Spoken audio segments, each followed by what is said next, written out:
What's good, guys? Welcome back to another video. I really hope you took the call that I painted out for you yesterday, because that ended up being an absolute banger.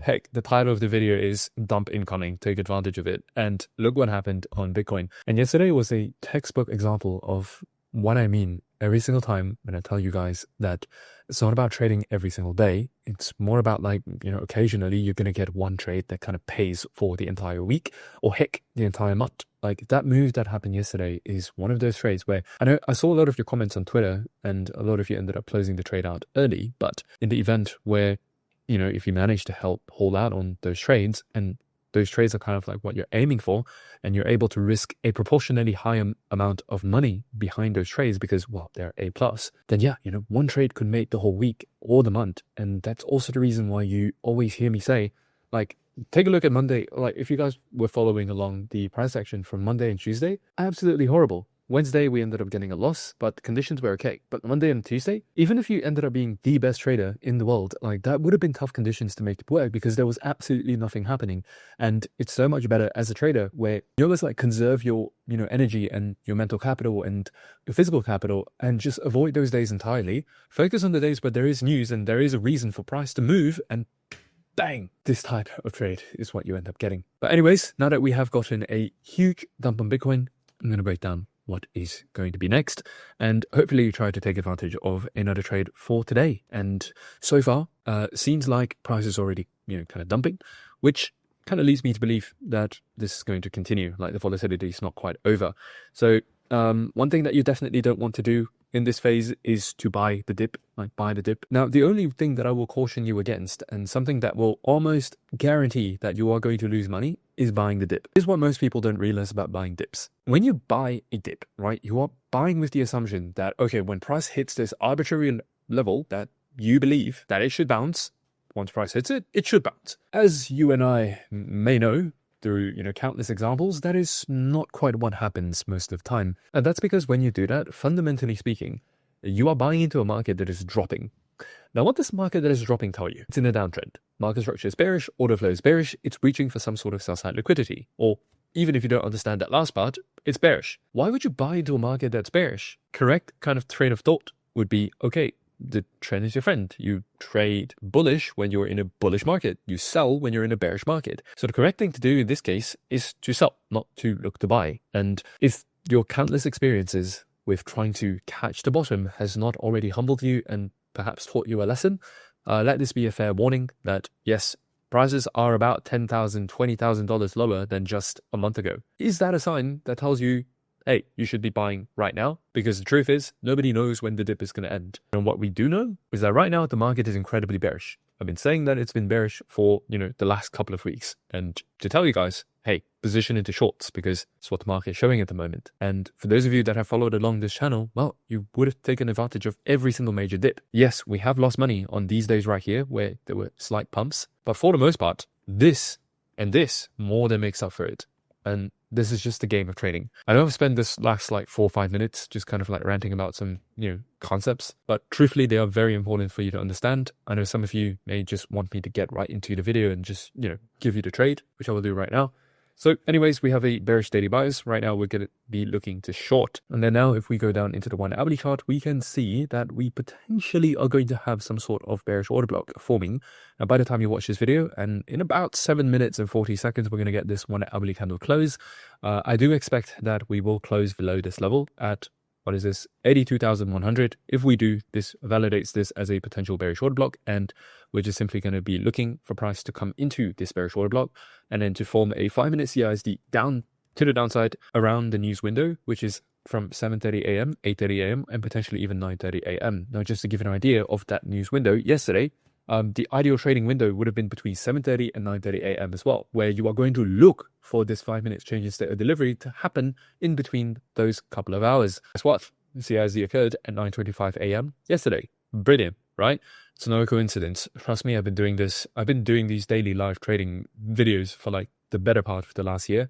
And There is a reason why we're able to sustain around a 75% win rate. From understanding that these news events and things that happen around these news events are not coincidences. If you know how to read the price action, you realize that a lot of this is priced in, and as long as you've got a good system to take advantage of it, guess what? You will.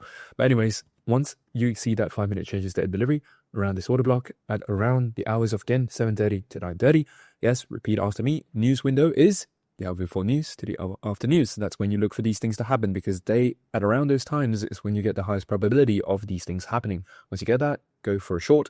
And let me just paint you a picture of exactly what you should look for, because yesterday is a prime example of that. So as you can see, the moment we start the New York kill zone, we don't really get any sort of bearish changes to delivery until potentially right here, right? This is the first instance of like a proper changes to delivery. And once you get that, take a look at the timing, 9:25, right? It matches that news window. Once that happens, you're going to be placing a limit at the line of the CISV. Place your stop at the whatever swing high that forms, and boom, right? You either target 2R, 3R, or in today's case, we're probably going to be targeting that low from the daily chart, which I will mark out right now if my screen is going to stop bugging out. Today, we're going to target this low at exactly $80,000. Chances are, 80,700 or like 600. It depends on what chart you're looking at. So right now, that's about $2,000 worth of price movement that we still have. And of course, don't get me wrong, like this is just an initial target. If you see that price is kind of like just shooting straight through and still like having really strong momentum and it's not showing any signs of reversal, absolutely, by all means, hold for longer. But I wouldn't necessarily suggest going much lower, or like setting a target much lower than $80,000, primarily because 80,000 is a whole number, it's a round number.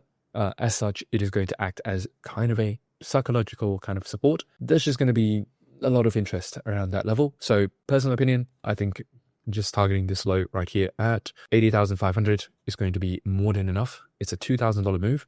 Even yesterday, the total amount of move that ended up happening from the CISD was going from $89,000 down to $84,000, actually $83,500. So that's about a $4,500 move. Now, are you going to get a $4,500 move today? Probably not, but is $2,000 of a move more than enough to make money? Absolutely. In fact, you can make really good money just catching a move that is worth a few hundred or even $1,000.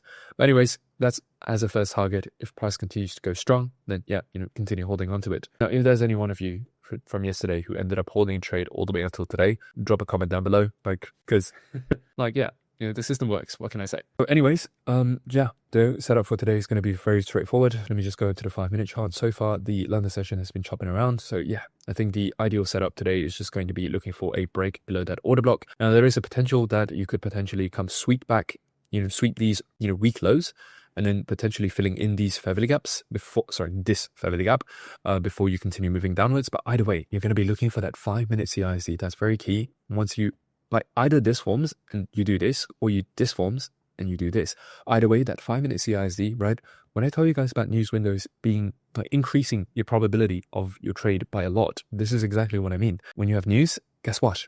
Things are priced in. There are market participants expecting something to happen around that time. And because of that, all of these concepts that you've learned, right? Order blocks, fair value gaps, liquidity, they just go much higher in probability. And so if that CISD happens and around that news window, it holds so much more weight compared to something where it's just happening at a random time or in between kill zones or without news or whatever. Case in point, saw that play out on Monday and Tuesday, where all of the conditions for a trade was met. But then because Monday and Tuesday were non-news days and there was no catalyst, there was no reason for price to move, it didn't give us the result that we were looking for, right? Just a quick lesson right there. But otherwise, the setup today is going to be very simple, very straightforward. If price ends up going above 84,600, that is going to invalidate this trade idea, because then at that point, order flow is going to turn bullish. But if that doesn't happen, then yeah, you're going to be looking for a short, very straightforward. And of course, if that 5-minute CISD does not happen in between the hours of 7:30 to 9:30 and price just continues putting in bullish, kind of structure and order flow, then yeah, you're not going to trade, right? Just going to end up being a no trade day. So I would assume that the setup is going to be very similar compared to Ethereum. Yep, Ethereum, you already have a bearish order block to work with. Right now, in the event that you close below this order block, then yeah, this is going to become that new level. Very straightforward. It's going to be exactly the same chart. Now, is there one that I would prioritize over the other? I'd say that Ethereum is looking a little bit weaker compared to Bitcoin, but at the same time, the setup on Bitcoin is just so clear that I think I would prioritize Bitcoin, but feel free to trade ETH if, that is more your cup of tea.